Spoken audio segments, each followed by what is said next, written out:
Welcome,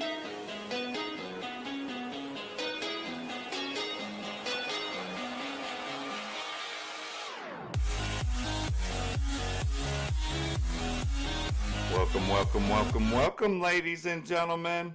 Welcome back to another edition of Call of Duty Black Ops 3. Yeah, let's just jump back on some solo TDM Black Ops 3 and just hop into a lobby, see what's happening. Hope you, ladies and gentlemen, are having a wonderful, blessed, beautiful day. Taking care, getting through this day, whatever your case may be. Shout out to the new subscribers who come by and check your boy's channel out for a hot second. Hope you stick around for much more content to come in the future. And for all my subs who've been with me since sub 1, I get these gameplays uploaded for you guys, and I hope y'all enjoy it. So yeah, we're going to get into it and do it.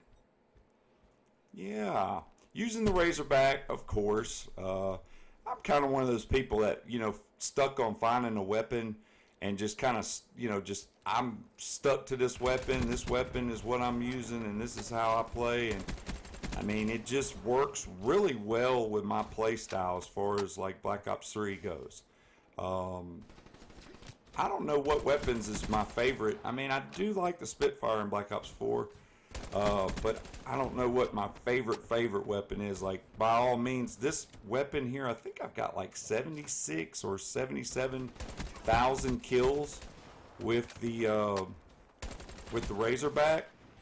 And I get dudded up, and spoiler alert, I think that's it. I don't know, it may not be. I'll probably get dudded up. Get out of the way, you goofball. I gotta get a bad guy right here. You're stepping on my toes and stuff. Man, let me have a little room so I can spread out these Hivensteins. I say, introduce you to my cousin Hivenstein. But no, I mean, yeah, I got 76,000 kills with this Razorback. There's a reason for it, because of the simple fact that I'm comfortable with this weapon. It fits the way I play, and I know about how many bullets it's going to take to lay somebody down, and meaning in time to kill with this weapon. So it is my favorite weapon in Black Ops 3, and it's just fun. But Hivensteins are going live and direct. I put them on the left side over there by Honey Hole. Right there's Honey Hole. And people call it automotive because it's called automotive, but I call it Honey Hole because if you want to get a double or triple, usually you can see them coming right out of that little spot. And easy pickings. Yeah, it's super easy to lay them down. We just play around. Hivensteins. Yeah. Somebody's in here rattling the chains. I hear him upstairs. I'm not too quick because they got shotguns up in this game. There he is. Bloodthirsty. Look for me. And I got my booby trap here. I've done this in free-for-all, like stayed in that room.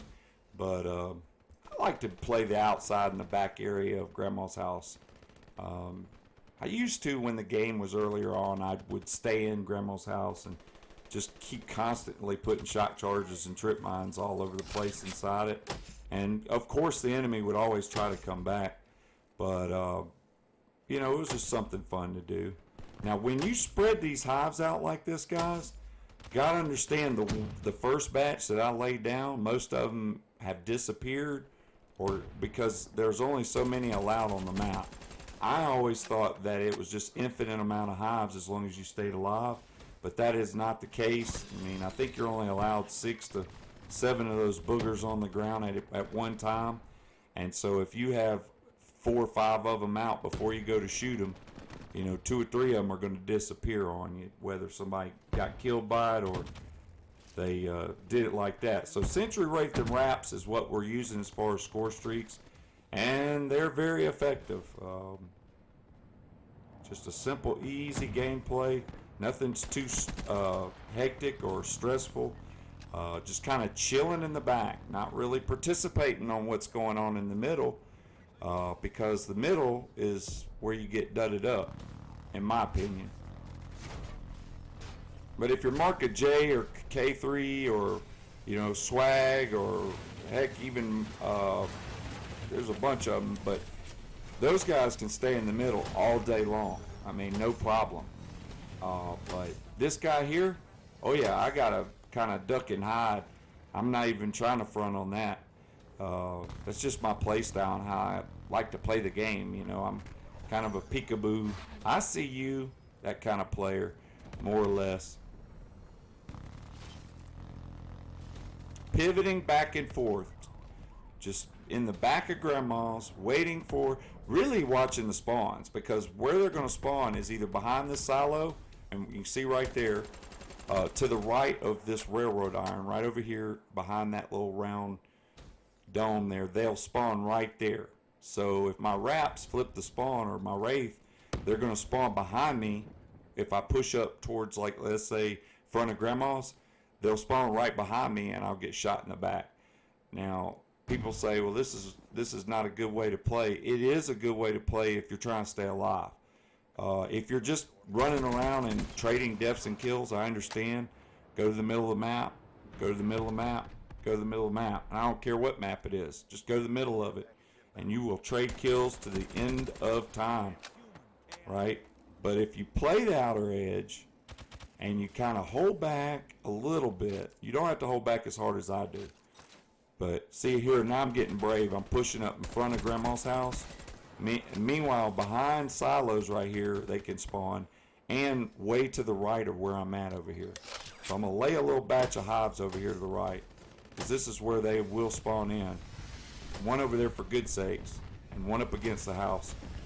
Somebody stole my kill. There's a sentry. I'm going to put it up on top of grandma's again if I could get there. And that should be about that with 95 to go. Basically, it's going to be a wind-up. Hivenstein still going off. See, I got somebody that was spawning in right there to the right with that hive. That was premeditated, guys. I knew that was going to happen. I put the matrix on. We got a sniper's nest over there. Yep, just having a little fun. Sure we did. And shout out to play of the game was the sentry gun. Eat it, bad guys. And there's the perks: overclock, scavenger, dead silence, and awareness.